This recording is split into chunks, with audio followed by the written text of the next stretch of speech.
All right, Brad and David here, a couple of old Houston radio guys talking about the Houston Astros in a year that I think can only be considered, a disaster is too strong of a word, but they're just so mediocre. I just don't understand the notion that's out there right now that they should buy. That could be a huge mistake. Mediocre is good enough in this division. The American League is not very good. This division is even worse. Yes. They're only 2.5 games out as we speak. And under 500. And under 500. The division leader is 2 games over 500? Yeah. So, no, they're not a very good team, but that may not matter in the end. And come trade deadline time, if you're 2.5, 3 games out, you got to buy. You got to do something because you got a shot. In this division, you absolutely have a shot.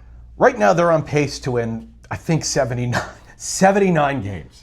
Well, 79 games, and you're buying? It doesn't matter. Anytime you have a chance to get in, you get in, and then you see what happens. It's better than watching at home. Even if you're in for the first round and you're out, so what? That's a round of the play. And once you get in, you just don't know what happens. You don't know what's going to happen. There's been so many teams take off once the playoffs started. I'm not saying this team is capable of that. First of all, I don't think they have the pitching capable of that.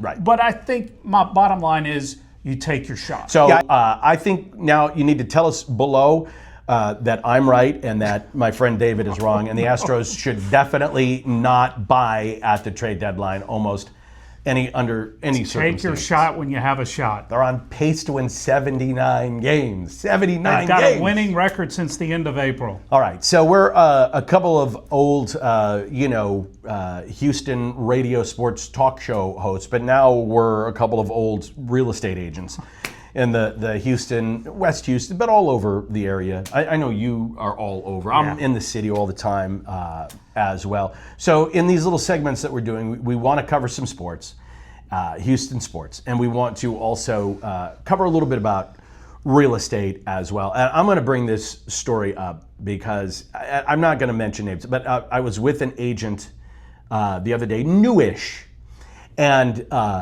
she said that her broker said, tell her in a market like this, because we were talking about this market being challenging, which I don't even know how to describe it. Right. It's just challenging, I think, is low activity. How about that? Yeah. Things they're moving, but they're moving at a glacial pace. That's right. That's the market, realistically. So this newer agent from a different office, not our office, said her broker said to tell buyers to marry the house and date the rate. Now, I've heard that expression a million times in my 18 years of selling real estate.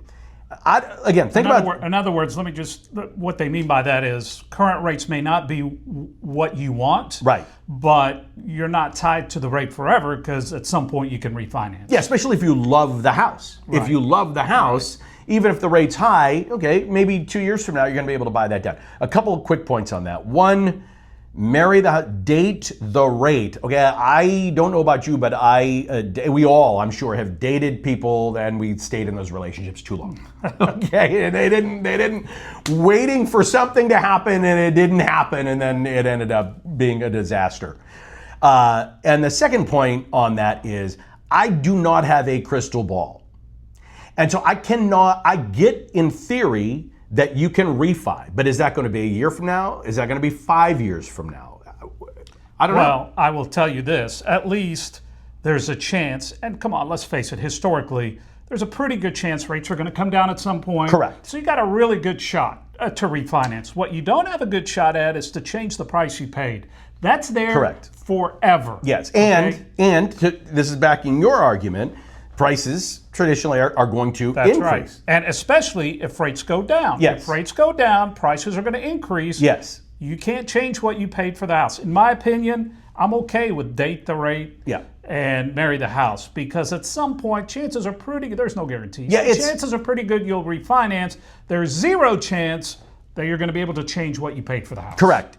But to me, it's situational, because I get that will work for a lot of people. But for a lot of other people in this market in particular, again, where prices are still up and rates are up, it's not a matter of, oh, just suck it up for a couple of years, you can refi. It's affordability. People cannot necessarily afford the houses that they want to purchase. And so, a lot of times what you're telling them is, okay, well, suck it up. I mean, that could be dangerous for some buyers. You potentially put them in a bad situation. I get that. Prices are up. But just think, what are prices going to do when rates go down? Well, I mean, they're going to go up even more. Yeah, exactly. So when rates go down, prices are going to go up even more. Yeah. I mean, like I said, I see your point. I just think it's situational, and I think I don't want to say, again, I'd be overstating it if I said it's criminal for an agent to say that. But I do think that the agent's responsibility is to also talk about things like, okay, look, rates are up, but it's more of a buyer's market than it is a seller's market right now. So let's try to get the seller to buy down the rate.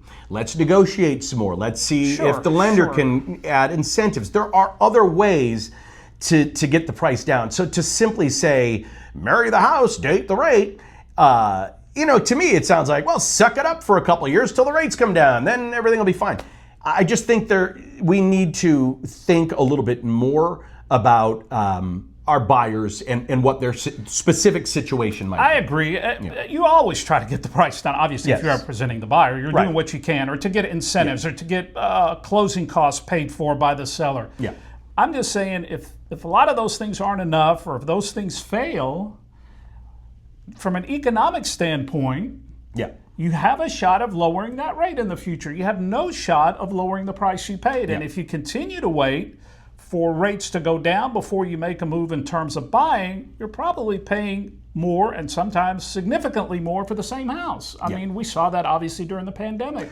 Rates went way down, prices of homes skyrocketed. Yes, so I think you have to be careful with that too. Yeah, and again, I don't think that we necessarily solved anything here today, but I do think what we both agree on is this, that it's probably not responsible if you're a realtor to just say, marry the house, date the rate, and give no context, because every situation is different. And now there's more sellers than buyers, and there's more creative ways to get the price down and to handle things. Yeah, that's